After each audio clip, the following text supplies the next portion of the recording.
Hey everyone, if you want to control who can access your application and protect sensitive data, adding authentication is an essential step. In this video, I'll show you how to add authentication in Appsmith from start to finish in 2026.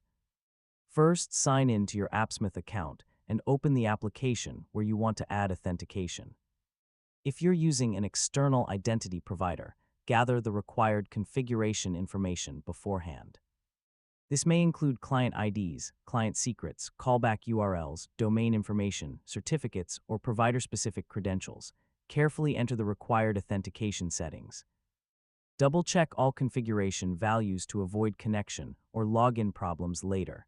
After saving the configuration, test the authentication connection if a testing option is available.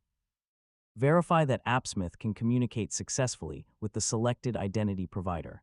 Next, configure user access rules.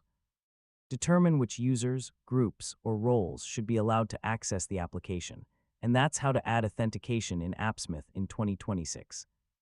With proper authentication and access control, you can protect your applications, secure sensitive data, and provide users with a safe and reliable experience. Thanks for watching, and I'll see you in the next tutorial.